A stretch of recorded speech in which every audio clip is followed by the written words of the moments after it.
Hello students, good morning everyone. कैसे हो आप सब।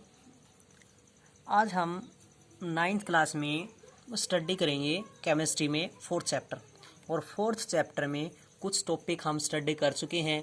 कौन कौन से टॉपिक स्टडी कर चुके हैं? जैसे हमने टॉपिक स्टडी किया था स्टार्टिंग में, structure of an atom, particles of nucleus या पार्टिकल्स ऑफ इलेक्ट्रॉन्स या सब particles of an atom, that is electron, proton and neutron and these particles discovered by, और ये सभी पार्टिकल्स किसके द्वारा डिस्कवर किए गए थे। नेक्स्ट टॉपिक हमने स्टडी किया था Thomson's model of an atom. उसके बाद स्टडी किया था Rutherford model of atom and its observation and drawbacks of Rutherford model of an atom. तो आज का हमारा टॉपिक है मॉडल ऑफ एन एटम में fourth chapter, that is structure of an atom में Bohr's model of an atom सबसे important है, क्योंकि ये सबसे लास्ट इलेक्ट्रॉनिक कॉन्फ़िगरेशन या सब्स्टिट्यूशंस ऑफ इलेक्ट्रॉन्स या सब्स्टिट्यूशंस ऑफ एलिमेंट्स का निकल के आया था कि किस प्रकार इलेक्ट्रॉन्स हैं, प्रोटॉन्स हैं या न्यूट्रॉन्स हैं, वो किसी भी एटम्स में सेटल हैं। और इलेक्ट्रॉनिक कॉन्फ़िगरेशन भी Bohr's model of an atoms के अनुसार ही है। तो क्या था Bohr's model of an atom? Bohr's नाम का जो साइंटिस्ट था नील बोर्स ने क्या, वो एक फिजिशियन था who 1913 proposed a new model of atom. एक 1913 में एक नया मॉडल ऑफ एटम सेटल किया था, एक नया मॉडल ऑफ एटम डिस्कवर किया था। और वो कौन सा था? अपने ही नाम से उसने बनाया, Bohr's model of an atom. तो किस प्रकार स्टडी इसकी Bohr's model of an atoms की, कि जो एक न्यूक्लियस है वो एक पॉजिटिवली चार्ज पार्टिकल्स है। ये तो किसके अनुसार भी फाइंड आउट हुआ था? Rutherford model of an atoms के अनुसार भी हुआ था कि जो न्यूक्लियस है वो पॉजिटिवली चार्ज पार्टिकल्स है due to present of proton. लेकिन रदरफोर्ड में क्या डिसिमिलरिटीज निकल के आई थी कि जो इलेक्ट्रॉन्स है वो न्यूक्लियस के चारों तरफ रिवॉल्व कर रहे हैं, लेकिन उनका किसी प्रकार का कोई पाथ नहीं था, किसी प्रकार का कोई उनका सर्कुलर मोशन नहीं था। लेकिन बोर्स ने क्या किया कि जो इलेक्ट्रॉन्स हैं वो न्यूक्लियस के चारों तरफ रिवॉल्व कर रहे हैं, न्यूक्लियस के चारों तरफ रिवॉल्व कर रहे हैं, but in their definite orbit. किसमें? अपने अपने डेफिनेट ऑर्बिट में रिवॉल्व कर रहे हैं। Electrons revolves around the nucleus in their definite orbits. Definite orbits क्या हुआ? Orbits हुआ यहाँ पर, यानी जो इलेक्ट्रॉन्स रिवॉल्व कर रहे हैं जिस पाथ में, वो क्या है? एक ऑर्बिट है। अब ऑर्बिट क्या हुआ? The path in which the electrons revolve according to their energy level, यानी अपने अपने एनर्जी लेवल के अनुसार इलेक्ट्रॉन्स न्यूक्लियस के चारों तरफ रिवॉल्व कर रहे हैं। और जो पाथ, जो ऑर्बिट्स उसने डिनोट्स किया, उनको नेम दिया 1, 2, 3, 4। लेकिन बाद में क्या डिसिमिलरिटीज निकल के आई कि जो पीरियोडिक टेबल्स में पीरियड्स बनाए गए हैं हेनरी मोसले के अनुसार, मॉडर्न पीरियोडिक टेबल्स में वो पीरियड भी नंबर्स में काउंट हैं, 1, 2, 3, 4 में काउंट हैं।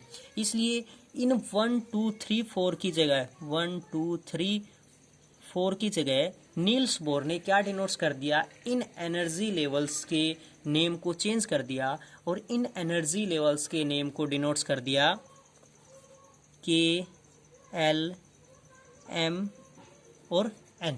इस प्रकार से उसको एनर्जी लेवल में डिनोट्स कर दिया, यानी फर्स्ट के लिए डिनोट्स कर दिया K, सेकंड के लिए डिनोट्स कर दिया L, थर्ड के लिए डिनोट्स कर दिया M और फोर्थ के लिए डिनोट्स कर दिया N। यानी एनर्जी लेवल्स को फर्स्ट एनर्जी लेवल, जैसे ये मान लिया फर्स्ट एनर्जी लेवल है, ये सेकंड एनर्जी लेवल, ये थर्ड एनर्जी लेवल और ये फोर्थ एनर्जी लेवल्स, और इनको अलग नाम से डिनोट्स कर दिया KLMNC। और किस प्रकार डिनोट्स किया कि जो इलेक्ट्रॉन्स हैं वो न्यूक्लियस के चारों तरफ रिवॉल्व कर रहे हैं, इलेक्ट्रॉन्स है न्यूक्लियस के चारों तरफ रिवॉल्व कर रहे हैं इन देयर डेफिनेट ऑर्बिट। अब ये बात निकल के आई कि जो इलेक्ट्रॉन्स है वो न्यूक्लियस के चारों तरफ रिवॉल्व कर रहे हैं, लेकिन कितने इलेक्ट्रॉन्स किस ऑर्बिट में रिवॉल्व कर रहे हैं? क्या जितने इलेक्ट्रॉन्स किसी एटम में प्रेजेंट हैं वो सारे के सारे एक ऑर्बिट में रिवॉल्व कर रहे हैं, या लास्ट सेल में रिवॉल्व कर रहे हैं, या फर्स्ट सेल में रिवॉल्व कर रहे हैं, या फिर जो सेकंड थर्ड सेल है उसमें रिवॉल्व कर रहे हैं। तो ये डिसिमिलरिटीज के अनुसार उसने बताया कि जो इलेक्ट्रॉन्स है वो अपने अपने ऑर्बिट अपने अपने सेल में रिवॉल्व कर रहे हैं, यानी ऑर्बिट्स का दूसरा नाम भी डिनोट्स किया था सेल, यानी सेल्स क्या हुआ, कक्ष, यानी अपने अपने कक्ष में रिवॉल्व कर रहे हैं अकॉर्डिंग टू फार्मूला। कौन सा फार्मूला डिनोट्स किया था, अकॉर्डिंग टू फार्मूला 2n², यानी किस फार्मूले के अनुसार रिवॉल्व कर रहे हैं, 2n² फार्मूले के अनुसार रिवॉल्व कर रहे हैं, where n is equal to number of shell that is orbit, यानी n किसको डिनोट्स कर रहा है, नंबर ऑफ सेल को डिनोट्स कर रहा है, यानी किस ऑर्बिट में कितने नंबर ऑफ इलेक्ट्रॉन्स प्रेजेंट हैं। जैसे हम मेजर करें फर्स्ट सेल की, first shell that is denoted by K shell में कितने इलेक्ट्रॉन प्रेजेंट है, फार्मूला होगा 2n²। यहाँ पर हम n की वैल्यू पुट करेंगे 1, क्योंकि फर्स्ट सेल प्रेजेंट है और फर्स्ट सेल के लिए हम n डिनोट्स करेंगे 1। तो कितने इलेक्ट्रॉन्स निकल के आएंगे, यहाँ पर इलेक्ट्रॉन्स निकल के आ जाएंगे 2 × 1 का square is equal to 2 × 1 is equal to 2 electrons, यानी फर्स्ट सेल में कितने इलेक्ट्रॉन्स रिवॉल्व करेंगे, 2 इलेक्ट्रॉन्स रिवॉल्व करेंगे।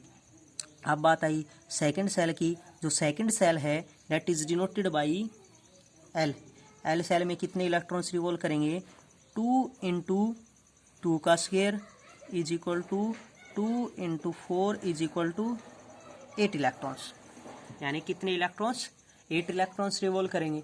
लेकिन यहाँ पर एक बात निकल के आई, अगर इस प्रकार से इलेक्ट्रॉन्स रिवॉल्व कर रहे हैं तो थर्ड सेल का जैसी पॉसिबिलिटी निकल के आई, अगर किसी एटम में ज़्यादा इलेक्ट्रॉन्स पॉसिबल हैं तो उसमें क्या हो जाएगा 2 × जैसे हम बात करें थर्ड सेल में, थर्ड सेल की बात करें, 3 × m सेल में कितने हो जाएंगे, 2 × 3 का square that is 2 × 9 is equal to 18। क्या थर्ड सेल में 18 इलेक्ट्रॉन प्रेजेंट होंगे, ये तब पॉसिबिलिटीज होगी जब किसी एटम्स के पास बहुत सारे electrons, large number of electrons present है। अगर उसके पास इलेक्ट्रॉन्स 18 से कम क्रिएट होते हैं तो कितने इलेक्ट्रॉन्स आएंगे, थर्ड सेल में 8 इलेक्ट्रॉन्स पॉसिबल होंगे, न कि 18। कितने इलेक्ट्रॉन्स पॉसिबल होंगे, 8 इलेक्ट्रॉन्स पॉसिबल होंगे। जैसे हम एक एग्जाम्पल लेके चले, किसका, एक छोटा सा एग्जाम्पल लेके चलते हैं नियोन का, जिसका एटॉमिक नंबर होता है 10। और ये जो इलेक्ट्रॉनिक कॉन्फ़िगरेशन होगा ये किसके अनुसार होगा, ये इलेक्ट्रॉनिक कॉन्फ़िगरेशन एटॉमिक नंबर के अनुसार होगा। एटॉमिक नंबर क्या होता है, नंबर ऑफ प्रोटॉन, यानी जितने नंबर ऑफ प्रोटॉन्स होते हैं उसके अनुसार इलेक्ट्रॉनिक कॉन्फ़िगरेशन होगा, कि जितने नंबर ऑफ इलेक्ट्रॉन्स रिवॉल्व कर रहे हैं वो नंबर ऑफ प्रोटॉन्स, क्योंकि एटॉमिक नंबर किसके इक्विवेलेंट होता है, नंबर ऑफ प्रोटॉन्स, और नंबर ऑफ प्रोटॉन किसके इक्विवेलेंट होते हैं, नंबर ऑफ इलेक्ट्रॉन्स के ही इक्विवेलेंट होते हैं। तो एटॉमिक नंबर जैसे नियोन्स का ले लिया, 10 एटॉमिक नंबर होता है, तो इलेक्ट्रॉनिक कॉन्फ़िगरेशन क्या आ जाएगा, जैसे फर्स्ट सेल के की बात की जाए तो कितने इलेक्ट्रॉन्स होंगे, 2 × 1 का square is equal to 2 electrons, यानी फर्स्ट सेल में कितने इलेक्ट्रॉन्स आ चुके, 2 इलेक्ट्रॉन्स। अब सेकंड सेल की बात की जाए, यानी टोटल इलेक्ट्रॉन्स थे 10 में से कितने आ चुके हैं, 2 इलेक्ट्रॉन्स आ चुके हैं, तो कितने रिमेनिंग इलेक्ट्रॉन्स बच चुके हैं, 8 इलेक्ट्रॉन्स बच चुके हैं। तो क्या हो जाएगा, नेक्स्ट सेल में 2 second shell into L shell में कितने हो जाएंगे, 2 × 2 का स्क्वायर दैट इज 2 × 8 2 × 4, 2 × 4 कितने हो जाएंगे, 8 इलेक्ट्रॉन्स, यानी सेकंड सेल में कितने इलेक्ट्रॉन्स निकल के आएंगे, 8 इलेक्ट्रॉन्स, क्योंकि हमारे पास 8 ही इलेक्ट्रॉन्स रिमेनिंग है। और कितने इलेक्ट्रॉन्स हो जाएंगे सेकंड सेल में, 8 इलेक्ट्रॉन्स। अब इसी का ही अगर हम एनर्जी लेवल डायग्राम्स बनाएं, किसका, नियोन एटॉमिक नंबर 10 के अनुसार एनर्जी लेवल डायग्राम बनाए तो किस तरीके से बनेगा। फर्स्ट आपके पास क्या है, न्यूक्लियस प्रेजेंट होता है। अब फर्स्ट सेल हुई जिसमें हमारे पास कितने इलेक्ट्रॉन्स आ चुके हैं, 2 इलेक्ट्रॉन्स। तो एक इलेक्ट्रॉन्स का नाम का डिनोट्स करते हैं हम 1 सर्कल, यानी एक इलेक्ट्रॉन्स और सेकेंड इलेक्ट्रॉन। और ये इलेक्ट्रॉन्स किसी भी एनर्जी डायग्राम में, किसी भी ऑर्बिट में किसी भी सेल में किस प्रकार से डिनोट्स करनी है कि देखने से ऐसा लगे कि उन इलेक्ट्रॉन्स के बीच की डिस्टेंस क्या है, अप्रोक्सीमेटली इक्वल है। ये नहीं कि एक इलेक्ट्रॉन्स यहाँ पर सेटल कर दिया, एक इलेक्ट्रॉन्स यहाँ पर, यानी लगभग इक्वल डिस्टेंस होनी चाहिए। अब जैसे सेकंड सेल की बात की जाए कि सेकंड सेल में कितने इलेक्ट्रॉन्स हैं, 8 इलेक्ट्रॉन्स हैं, तो 8 इलेक्ट्रॉन्स के अनुसार क्या हो जाएंगे, 1 2 3 4 5 6 7 और 8, यानी कितने इलेक्ट्रॉन्स हो चुके हैं, 8 इलेक्ट्रॉन्स। यानी फर्स्ट सेल जो आपके पास थी के उसमें 2 इलेक्ट्रॉन्स, एल में 8 इलेक्ट्रॉन्स पॉसिबल हो चुके हैं। तो इस प्रकार से आपको उसका एनर्जी लेवल डायग्राम्स क्रिएट करना है। अगर इससे ज़्यादा इलेक्ट्रॉन्स पॉसिबल होते हैं तो वो थर्ड सेल में आ जाएंगे। जैसे इससे आगे हम इलेक्ट्रॉनिक कॉन्फ़िगरेशन लेके चलें सोडियम का, तो सोडियम का एटॉमिक नंबर कितना हुआ, 11। तो इसमें फर्स्ट सेल दैट इज़ के सेल की बात की जाए तो क्या हो जाएंगे, 2 × 1 का square that is formula 2n square, n = 1 put करेंगे तो कितना हो जाएगा, 2 × 1 का स्क्वायर इज इक्वल टू कितने इलेक्ट्रॉन्स हो चुके, 2 इलेक्ट्रॉन्स। तो 11 इलेक्ट्रॉन्स थे, 2 इलेक्ट्रॉन्स फर्स्ट सेल में आ चुके, कितने इलेक्ट्रॉन्स रह चुके, 9 रिमेनिंग इलेक्ट्रॉन्स। तो जब सेकंड सेल की बात की जाएगी तो सेकंड सेल में कितने हो जाएंगे, 2 × L दैट इज़ 2 × 2 का square that is 2 × 4 is equal to 8 electron. Second shell में कितने इलेक्ट्रॉन्स आ जाएंगे, 8 इलेक्ट्रॉन्स, यानी सेटलमेंट हो जाएगी। 9 रिमेनिंग इलेक्ट्रॉन्स थे, 8 इलेक्ट्रॉन्स पॉसिबल हो चुके, 1 इलेक्ट्रॉन्स रिमेनिंग। अब थर्ड सेल की बात की जाएगी तो थर्ड सेल में कितने हो जाएंगे, 2 × M shell that is M shell में कितने आ जाएंगे, 2 × 3 का स्क्वायर। अब 3 का स्क्वायर करें तो कितना आना चाहिए, 2 × 9 डेट इज 18 इलेक्ट्रॉन्स। यानी थर्ड सेल में कितने इलेक्ट्रॉन्स आने चाहिए, मैक्सिमम 18 इलेक्ट्रॉन्स। लेकिन यहाँ पर अगर हम पॉसिबिलिटी डिनोट्स करें तो रिमेनिंग इलेक्ट्रॉन्स कितने प्रेजेंट है हमारे पास, 1 इलेक्ट्रॉन्स रिमेन्स हैं। अब 80 इलेक्ट्रॉन्स तो हमारे पास है ही नहीं, तो यहाँ पर 18 इलेक्ट्रॉन्स न होकर थर्ड सेल जो सेल ऑर्बिट है that is third that is denotes by M is equal to कितने इलेक्ट्रॉन्स आएंगे, 1 इलेक्ट्रॉन्स। यानी थर्ड सेल में कितने इलेक्ट्रॉन्स निकल के आएंगे, 1 इलेक्ट्रॉन्स। अगर इसी का ही हम एनर्जी लेवल डायग्राम डिनोट्स करें तो क्या हो जाएगा, फर्स्ट में nucleus positive charge particles, first shell में 2 electrons that is denoted by K. फिर उसके बाद सेकंड सेल कितने इलेक्ट्रॉन्स, 1 2 3 4 5 6 7 और 8 इलेक्ट्रॉन्स। थर्ड सेल की बात की जाएगी तो थर्ड सेल में प्रेजेंट होंगे कितने इलेक्ट्रॉन्स, 1 इलेक्ट्रॉन, क्योंकि हमारे पास एक ही रिमेनिंग इलेक्ट्रॉन्स बचा हुआ है और एक इलेक्ट्रॉन्स के लिए हम एक इलेक्ट्रॉन्स डिनोट करेंगे, न कि 18 इलेक्ट्रॉन्स। तो ये था Niels Bohr's model of an atom according to energy level diagram.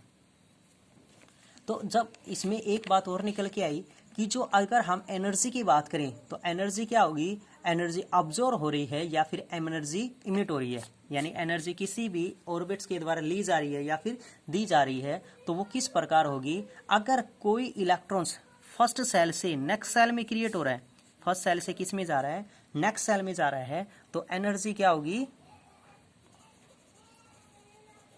Absorb होगी। अगर कोई इलेक्ट्रॉन्स नेक्स्ट सेल से प्रीवियस सेल में डिनोट्स आ रहा है तो एनर्जी क्या होगी, इमिटेड होगी।